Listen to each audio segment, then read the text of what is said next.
President Trump is under scrutiny for promoting an anti-Semitic trope after saying this yesterday in the Oval Office. Where has the Democratic Party gone? Where have they gone where they're defending these two people over the state of Israel? And I think any Jewish people that vote for a Democrat, I think it shows either a total lack of knowledge or great disloyalty. All right, joining us now is Ron Klein. He's the chair of the Jewish Democratic Council of America. Mr. Klein, thanks so much for joining us. You say that that was President Trump weaponizing anti-Semitism. What does that mean? Well, weaponizing anti-Semitism means that he's using it as a tool to drive wedges in this country, drive hate and violence. I'm personally sick and tired of the president using language which incites violence. People give him a pass. The president of the United States, when he speaks, people listen and people take cues and they act on it. And we've seen this over and over again. The Jewish community, among other communities, has been one of those communities that's been under attack. In synagogues, just the other day in Youngstown at a Jewish community center, there was another a thwarted effort.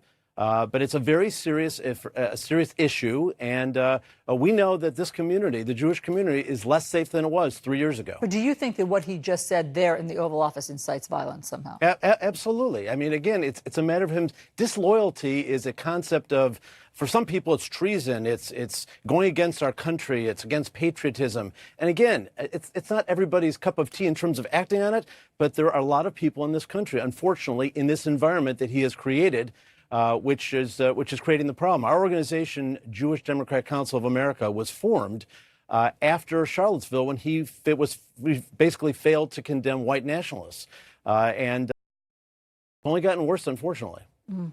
One of the confusing things is that this is the very same thing, the anti-Semitic trope of dual loyalty, that President Trump claimed to be outraged by when something similar was said by Congresswoman Ilhan Omar. So how do you make sense of that contradiction that he's now using the same trope? Well, I think it's incredibly hypocritical to start, but this is President Trump's game of trying to confuse people, win some votes on one hand or the other here. Ultimately, at the end of the day, he's responsible for his own words, and he's president, okay? A couple members of Congress who are saying certain things, they don't have any major political influence. He does. And he has to set the leadership. The reason Jews vote for Democrats, 3/4 of them in this country, in part is because, yes, the Democratic Party supports Israel, and equally important, the Democratic Party supports immigration reform. These are values that the Jewish community has. Fights against anti-Semitism, of course. The issue of common sense gun reform, healthcare, education, environment.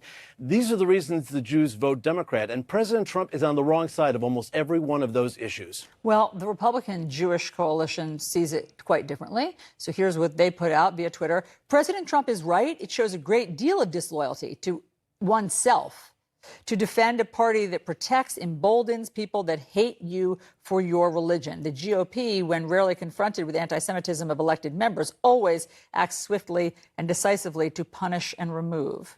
Well, first of all, I'd like to let them challenge the president for his comments. I don't hear any comment out of this group or any other Republicans when the president makes anti-Semitic comments, either directly or indirectly. Secondly, I think it's important to remember that 32 out of 34 members, Jewish members of the Congress, are Democrats. There's a reason for that. It's because the Democratic Party is the natural home for the Jewish community. I think its facts speak for themselves.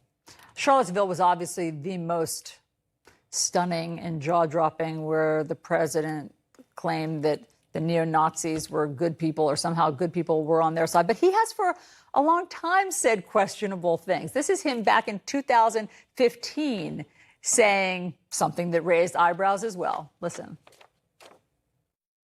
That's why you don't want to give me money, okay? But that's okay. You want to control your own politician. That's fine. What does that even mean? Allison, I have no idea, but obviously it plays into the same kinds of things that people make terrible statements about. Jews have money, they control things and all that kind of stuff, as well as all the other things that he's used about power and disloyalty. This disloyalty issue is something that goes back hundreds of years. It's in the Jewish community's DNA to understand what happens when leaders go bad in the country. This is not just the Holocaust, but other places in our history. So we're very, Donald Trump in many ways is saying many of the things that some of these very bad leaders in the past in other countries have led to bad things for the Jewish community. So we're very mindful of that, and it's unacceptable to us and should be unacceptable not just to the Jewish community, but to everybody in America, that this is very un-American and against all of our values. Ron Klein, thank you very much for joining us with your perspective. Thank you, Allison. John.